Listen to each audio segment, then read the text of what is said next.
Okay, I think we'll make a start with that. Thank you very much for waiting whilst we allowed everyone to join the webinar. Good morning from the UK and hello across the world if you're joining in from other parts of the world, and welcome to the Dragonfly AI Retail Reimagined webinar and discussion. My name is Dominic Rowbotham. I'm an associate at Dragonfly, and I'm delighted to be joined this morning by Helen Merriott, who has worked for the last 30 years as a partner at Accenture and EY, working with retail and e-commerce businesses. And I've got to know her as an innovator and an evangelist, easy for me to say, about technology and the power for it to transform. I'm delighted Helen's here because for the next 40 minutes, we're going to be exploring the retail landscape and with the kind of the overarching theme of technology and how it's helping shape the new retail environment. But before we start our discussion, a couple of housekeeping points, if I may. First of all, hope you don't mind, but we are going to be recording this session and we will be sending out a link afterwards. And secondly, really important for us is that we'd love to hear your thoughts and questions. So in the chat box, I guess we've got pretty used to this now. Please share your questions and we will try and get to them at the end of the session. That'll be great. So Helen, good morning. How are you? Good morning, Dom. I'm well. I'm enjoying the warmer weather, but thank you for inviting me to come and talk today. It's great to see you. Nice to see everybody. It's great you can be here too. So look, I'm really looking forward to this discussion.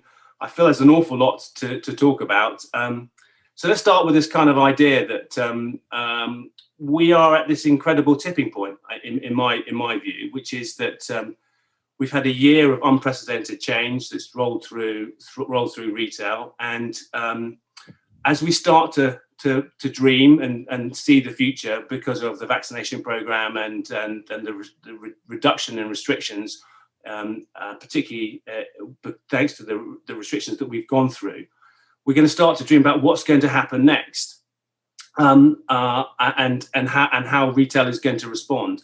I always like to start with customers, but I'd be love to hear your point of view about what you think customers are going to take with them, having had potentially the last 12 months in some sort of state of restricted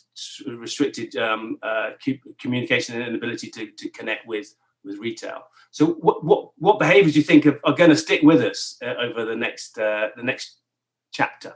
I like to start with customers as well, Dom, as you know. So I think it's been a hard year for many people. I think we can all see a light at the end of the tunnel, particularly with the easing of the restrictions in the UK yesterday. I think we all enjoyed that. It was a sunny day in many places as well, so it kind of feels as though there's reasons to be optimistic. I think the obvious first thing to talk about is the shift from physical shopping to e-com, which has been accelerated and much talked about, but I think received wisdom increasingly is that the adoption of e-com has accelerated by somewhere between 5 and 10 years. I think reports vary, but that certainly seems to be received wisdom. So there has been this shift from shopping physically on store into e-com, partly out of necessity because it wasn't possible to go to stores, but also we've seen demographics that wouldn't typically have wanted to shop or been prepared to engage with e-com platforms being prepared to do so. So I think that's been quite interesting. And I think as part of that, and it is sort of, if we dig into it a little bit, we have seen as a theme in every territory, even China and South Korea, where the markets are more advanced, a sort of lagging adoption for grocery, because it is more difficult for retailers to offer profitable e-com offers to customers. But also sometimes, I think much reported customers like to go and choose their own vegetables and sell at their own sell-by dates in store. So I think we've seen an adoption across all categories, which is quite interesting. I think you and I were chatting yesterday about China, and I think if you look east, China's obviously the biggest market for e-com, most advanced and arguably sophisticated, and they saw I think it was 45% of all retail was e-com last year, and a prediction for over 50%, which of course is nice and neat and a tipping point for us during 2021. So I think that this whole shift, I think my view would be, is here to stay directionally.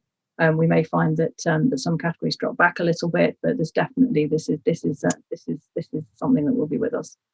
Yeah, again, this conversation we were having yesterday. I mean, the idea that China is going to be the 50% of all retail traffic will be on an e-commerce platform is extraordinary, really. Given that 10 years ago only 5% of it was through a digital platform. I'm curious about what's driven a lot of this. It feels like underneath the skin of it, it feels like that there's some interesting technology plays which have enabled customers to get there. But I also feel that when you look in the Western world, that we've got some really good retailers who have been very customer centric, and I'm minded that actually maybe that the marketplace in places like China, there was a bit more confrontational environment. But of course, I think they've also supported us with great technology plays that allow you as a customer to get a great experience, which I think is fascinating. Yeah, there's a really interesting point you make there, Dom, which is a number of different reports talk about one of the potential reasons for the acceleration of adoption of e-com in China is that the physical store experience is not so good, and actually arguably even somewhat hostile, whereas in other territories, and notably the UK, there are some fantastic store experiences, which we maybe can come back to later. But I think it's really interesting, isn't it? Maybe people in some territories are gravitating towards e-com because it's not so much fun. There's not much for them in the physical environment. When we start thinking about the future, and I know our discussion will hopefully get into the future, it's good to understand that as they're based in the UK and maybe the Western world, some of that physical retail is good and it's great, and therefore maybe looking east is helpful, but it might not have all the answers for us. Exactly, I'm sure that's right too. There's also a couple of data points starting to come through, which is not yet a pattern, I don't believe, to say that some customers are actually prefer or returning to store as soon as they're able to, particularly the older demographic. But I'm also a big advocate of silver surfers being advocates for some of for e-com shopping. So we'll see where that goes. I think secondly, the other thing that I think is here to stay is, in the very old days, customers used to decide if they were going to go to a shop, or if they were going to go to an e-com site, and it was quite a binary. That was the decision point. And I think for 5 years or more now, that hasn't been the decision point. I think the decision point around how to make a purchase is now about the mission. And also mission in terms of the product and need that the customer has, but also whether a customer wants something really conveniently or if they're looking for experience.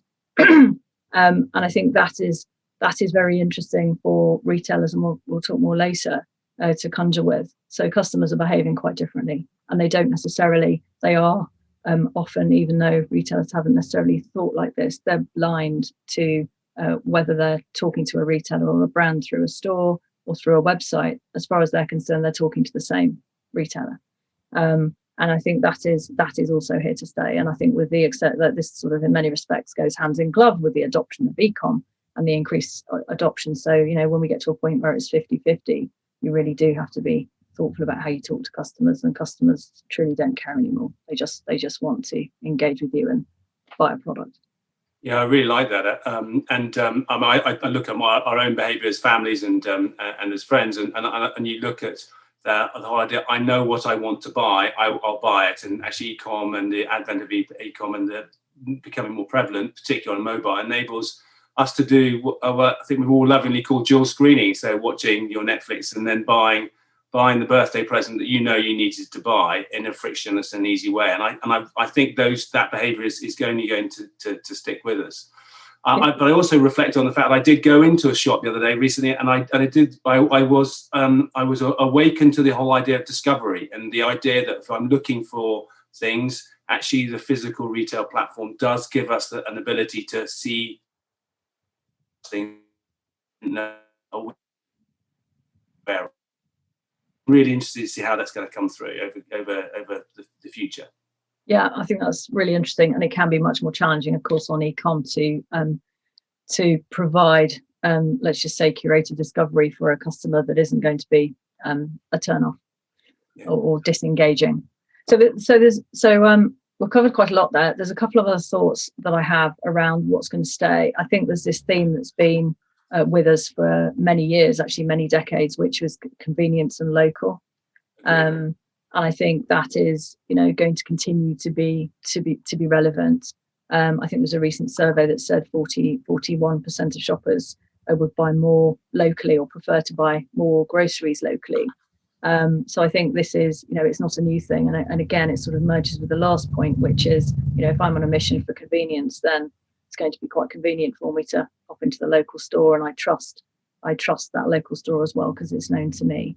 And I think the last point that's worth touching on is, we've all been through this period of uncertainty and a drop in consumer confidence, which means that I do think there's going to be a continued focus on value and affordability. And value doesn't necessarily mean low end or low price point, but actually perceived value, which can apply to everything from sort of, let's just say, entry level products all the way up to luxury. But I think there is going to be this sort of ongoing consideration of value. I mean, we are arguably in possibly going to be in the deepest recession we've faced for many years, and therefore that does impact on the disposable income. I think ONS quoted there were about 700,000 people less in employment than this year than there were last year, and then you factor in the number of hours that people are working to cover things through. There's clearly pressure on wallet, and it's great to see retailers are already responding, whether it's the Tesco's Aldi price match and now Sainsbury's Aldi price match, trying to make sure they communicate to customers value proposition is fundamental. But likewise, the value is, to your earlier point, was about being local with more people working from home, and whatever the decisions are made about how we go back to normal, all the evidence does point to the likelihood that we will spend more and more time at home working from home, so 2 to 3 days a week. We're going to see more trade locally. So I think that convenient local shop is going to be is a thing that will stay. Yeah, it's a great point. We could go and double click on that and dive into it, but we shouldn't. There's a really interesting school of thought around the fact we're going to, the Polo meant we're going to have smaller cities, and our local communities become bigger because we're going to end up in a world of hybrid work, which is another topic that's quite interesting, I think, in post-COVID world. Indeed. So, Helen, if those are the behaviours that are stuck or are going to stick, and there's that lovely idea that it takes 4 weeks to create a new behaviour, and we've had probably 12 months of it, those feel pretty solid in terms of things that are going to stick. When you start thinking about the future, do you think there are some new customer behaviours that are going to build and become more important for retailers to get their head through? Do you see any coming through? Of course. So I think the one for me that you could argue is here to stay, but is definitely part of the future, and I think will start to matter in customer buying decisions, is purpose. So it's purpose in everything. It's purpose in business, but it's also purpose in brands, and it's purpose in brands and products, but it's also purpose in the way retailers trade.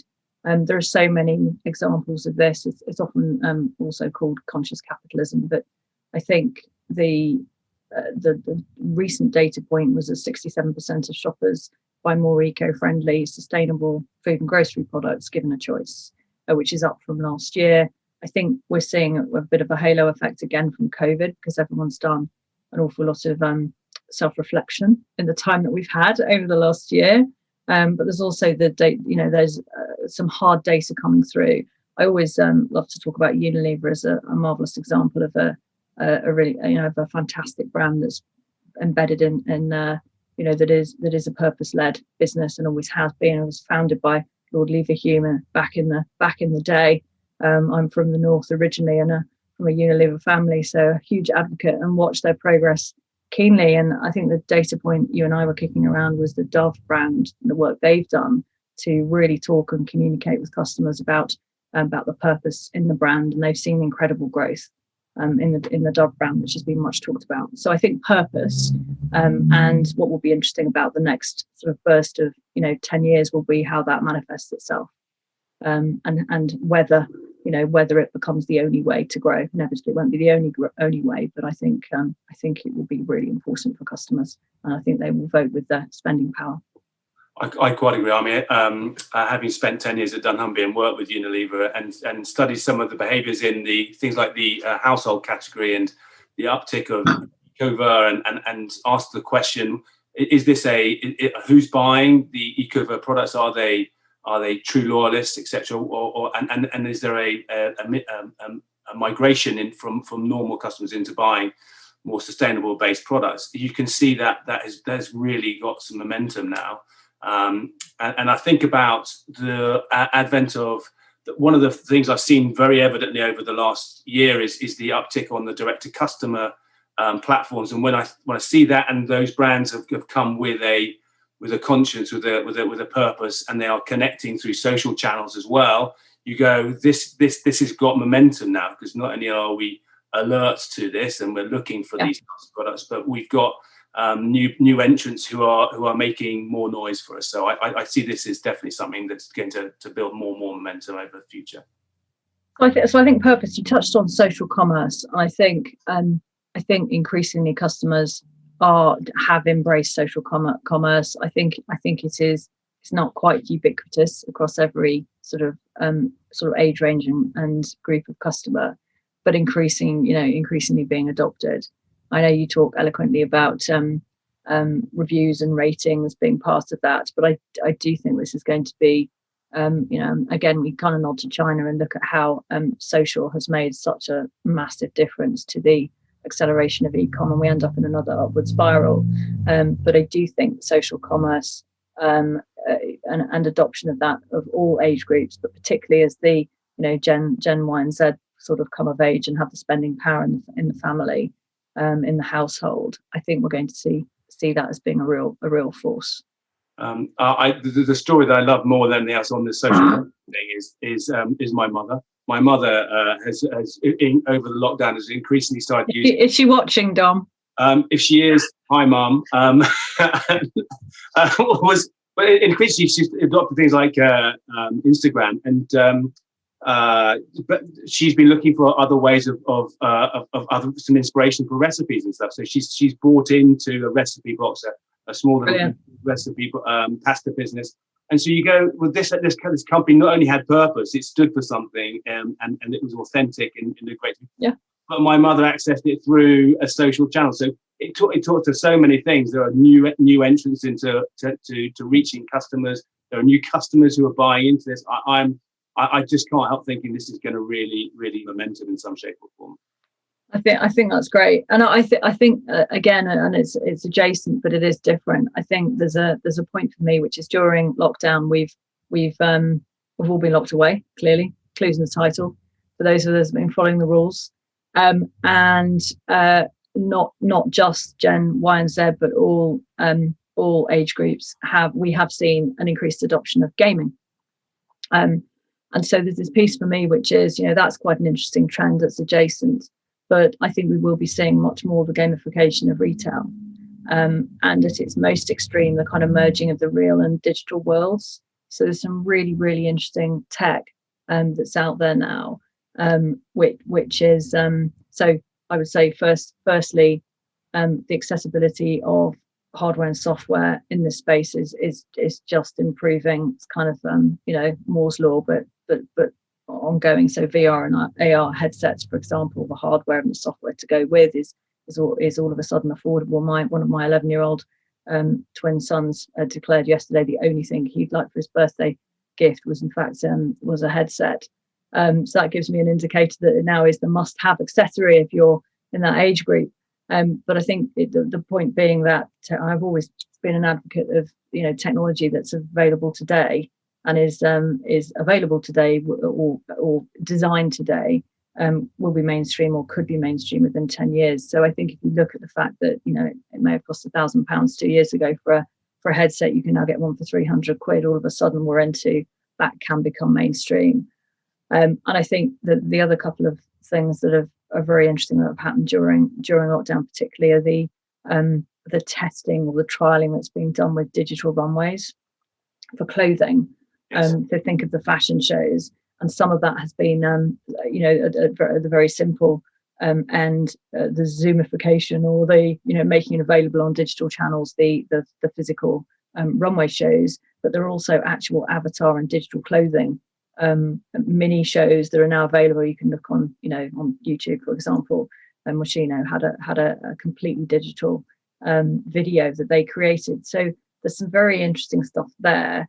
And I think adjacently, there are also companies that are working with brands and retailers to design, use tech to design, to digitally design clothing, making that clothing item available for customers to effectively try on digitally. And that bleeds into fit technology, which can be used in e-com to digitally try on clothes and make sure that you can be confident they're going to fit you, which reduces returns. So we end up with gamification, the use of technology, and some of these ideas are currently in sort of trial. They're definitely not at scale, but I really do think they'll come, and I think they can solve real world problems when they're available at scale and proven. I have my own real world experience of, which is that the idea of having a digital my body digitally sized, etc., and then I can buy my jeans and not have to send them back all the time, feels like a good thing to get to. I think we'd all love that. Yeah, I know, exactly. I think it's good. It's solving a real problem, because the returns is costing money, and actually we get a better experience from retail. Yeah, that's right. And I think there's the last point that sort of is definitely related, in my view, to the whole customer proposition and what's coming, is the debate about the customer appetite for immediacy of delivery. So immediately available products. So once I've decided, once I've gone through my gamified, exciting experience for my purpose-led products, I'd really like that within 2 days, or within 1 day, or maybe even within an hour, depending upon my mission and what that product is. And that's quite an interesting phenomenon, which has really taken off during lockdown in mostly cities, but not just cities, which I think is here to stay. Well, I'll be watching that with interest. I mean, I've seen the innovation. Obviously, Deliveroo's being floated, and you've got the suppliers and retailers getting looking at this is very seriously. But when you've got new entrants like Getir coming into the marketplace and offering delivery within 15 to 20 minutes, you go, wow, that's quick. I'm intrigued. I'd love to see if that really is going to be a thing. And do customers really want it, or is within the hour or within the day enough? I mean, that's will be the interesting way that plays through. I think that the final challenge on that, which I think is going to be part of the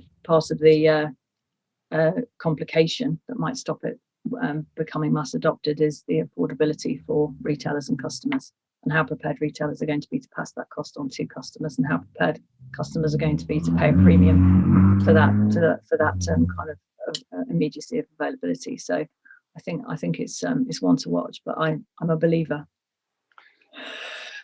Indeed. So Helen, we could cover spend time on what the customers have changed, customer behaviours have changed, and what are coming down the track. It does feel like with this the topic here, we should be thinking about, so what for a retailer. So if you're a retailer sitting here today, what should you be thinking about? What behaviours should you be looking to try and capitalise in some shape or form? Is there any thoughts or any jump to mind?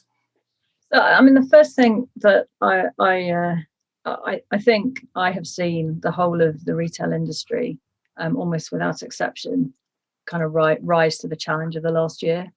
And the folk I know who are leading teams and running teams within retail have just done an incredible job, and in many respects when they've needed to, turn the operations they have on their head, to be able to sort of serve the UK customer. So I think that's what I observe, and I'm grateful to all that have contributed to that, because many have offered, frankly, a great service.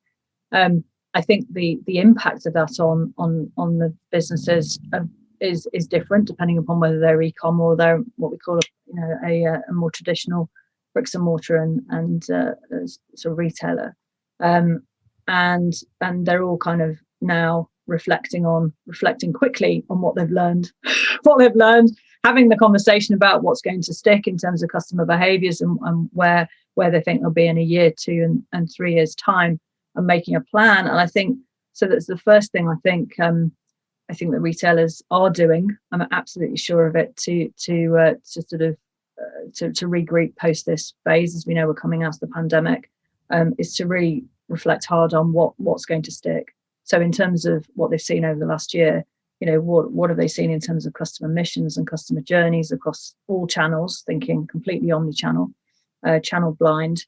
I think they will be trying to understand how customers are discovering, how they're actually concluding on sales, and just understanding the data that they've got, because there's a lot more data there now than there was a year ago about how customers are shopping. I think I'm sure a lot of that will have been captured and will be kind of being thought through.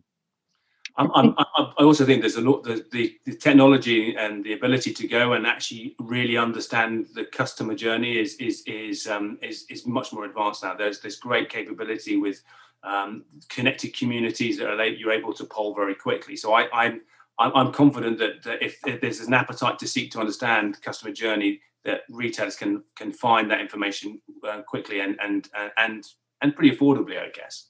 Yeah, I think that's right. And I think the other thing retailers are doing, and I'd encourage to do, is to almost think like customers. So for many years we were talking about omni-channel. I don't know a retailer that likes that expression, actually, because it's a bit meh. Customers don't think, we talked about this earlier, they don't think in terms of I'm going online, I'm going in store. They say I'm going to go on a mission to go and sort of satisfy this need or mission. And so thinking completely, sort of, let's call it omni-channel, but connected omni-channel. What does the overall operation need to do, or the offer need to offer to customers, whether it be in a store or be online? So to kind of think mission based. And customers do want to, will flip between online and physical stores at different points, potentially even and often in the same journey to a purchase or path to purchase. And I think connecting that is really key, isn't it? I mean, making sure that someone who's gone into store on a click and collect and has also the ability to go and to shop at other products, etc. I think is fundamental, and it seems to be in play broadly today. But making sure we really think about that customer mission and journey and what they're trying to achieve is important. So I think there's that, and I think for me there's also, we are the same. You and I and everyone out there are the same consumers, consuming retail product, but living our lives. So actually thinking about how to design the offer around the way consumers live, which maybe comes back to missions and just being thoughtful about missions, but sort of thinking about how consumers are living their life, and rather than just starting with a point of product interest or product purchase. Yeah. And for me, this plays very clearly into this whole idea of how you fit, how does retailer fit for the future. I mean, I do remark on the fact that every brand is now a retailer. Shopify has literally helped, and their competitor set has helped everyone who makes a product have a shop front in some shape or form, and therefore the competition for established retailer now is multifaceted, and I find that a fascinating dynamic. For as a consumer, I'm sitting there thinking, well, actually, I can buy that product direct. Therefore, as a end-to-end service, as a retailer, I need to understand how things like social and my own websites do play into the whole experience and the delivery of that too. So, and then making sure that all the key points are on that journey. So are there ratings? Are there reviews? Are there things that enable me to buy quickly and efficiently and with confidence? Yeah, I think that's right. And then the last point, which I think is almost for me it's not quite the main point, because we must always start with customer. Dom keeps reminding me, but I also do believe is, and of course with all of these many demands and both of customers but of the environment, and we haven't talked about sort of economic policy, but everything that's going on in the world, how do retailers do all of this and do it profitably? And I think that is one of the almost the fundamental challenges of what we've seen over the last year, because retailers have really pulled out the stops to deliver that which the customers have asked for and the environment is required, but often at the cost of profitability for the retailer or at the expense of. So I think there is this, going forward, it is going to be critical, and I'm absolutely sure every retailer we know is reflecting on this now to kind of regroup around, what the current way of working and operating model is delivering in terms of profitability, and to really get, double down on that. I completely agree. And when you look at the value equation of I want something within the 24 hours, and you think about the innovation of things like Amazon Prime, how do other retailers copy that and understand and price it into their models, still offering great products, great value and a service, but also being profitable is a key thing to solve for. And I guess my last 10 years has shown me that retailers are also are media owners, and perhaps that is a thing to consider about how do you generate income from other mechanisms that are part of your portfolio but maybe not evidenced today, and how do you partner to do that, and how do you to make that a reality? Because if you've got this digital e-commerce platform, there is an ability to be able to personalize advertising and the offer in a very relevant way too. Yeah, I like that. There's one thing before we move on I got to ask you, Helen, because I read the Sunday Times this weekend, and the kind of thought about the high street is dead feels sort of like we're wishing it away. Do you think it's dead? Do you have a view? Is there? I have a strong view. I honestly don't think it's dead. I think structurally, because of all things we've been talking about, and the shift from physical space being needed, big physical space being needed, to less space being needed, I think there is just less shopping space needed. But it doesn't mean that the high street is dead. And I think we also have this trend that's happening, particularly post-pandemic, that people need community. We all want community at different points of our lives. And even different parts of the week maybe. So I think there is a need for community. I think the task at hand is actually, Mary Portis did some great work over the last 20 years to help businesses, but also have the government think about the high street. So I think we need space. I think we need different space. I think there does need to be a sort of transformation of high street space. But and I think there will be vested interest from landlords as well as retailers to do this. So I think everyone's going to be in it together. And I think we will end up with actually less shopping space, but other space being used for either housing or for activities and entertainment. I think the other opportunity potentially is to use some of that space to make the high street more interesting for customers.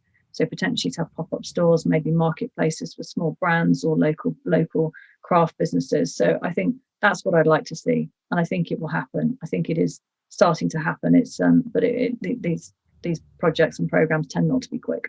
Yeah, I could not agree with you, particularly the sort of last couple of points there around pop-up environments. I mean, you just have to look at Christmas markets. They are a real thing that customers love to engage with. And then you look at the advent of increased number of direct-to-customer brands, which I've referenced a couple of times. That is a mechanism for direct-to-customer brands to get more customers and to trial, maybe not just on a digital platform, but on a physical. So, yeah, definitely. I think it's good. I think it's all good. And I also think there may be even a possibility of some fun post-pandemic. Yeah. I'm liking that. Exactly. We need a bit of fun. There you go. So, Hannah, we are rapidly running out of time, of course, but this was always going to be the case. There's lots to cover here. So you're a retailer. You see the customer trends. You've probably got a team in working on a transformational project. So, have you got any guidance, any thoughts, any advice about what you would recommend they think about at all? I'm always hugely humble about providing advice because there are so many super smart, clever people within our industry. But my thoughts would be, you really can die in the soup of the hundreds of thousands of startups and innovations and technology companies out there that can help with transformation and actually sort of redefining or transforming a proposition. I think the place to start is to be really clear on the strategy. Every business is different, of course, but what is it that you're going to be great at, and what does that look like, and how do you plan to get there? And then get really, really focused on where you want to go and explore opportunities to use sort of cool tech or very, very clever tech that can deliver value. There are companies then that can help with the curation process, which can be arduous, and you may not want to be involved. I think there are two I've worked with, or I sort of know of and have worked with closely. One is True Start, as it was at once, and there's another company, Grey Hair Works, which I know the guys there are fantastic at curating and kind of introducing. So anyway, that wasn't necessarily a unashamed plug, but I think there are ways to fast track some of that process of really getting some solutions that are going to be part of a transformation journey. For me, it's about strategy first, and it's about being really focused on where the value is, and not spinning cycles and wasting time when it's possible to use networks to get there sooner. I think there are, we are on a Dragonfly webcast, so we were laughing earlier. I am a passionate believer, knowing Mark and the founding team well, that Dragonfly and the technology that they bring to commerce is very, very clever, in using really advanced neuroscience to predict what your audience sees first.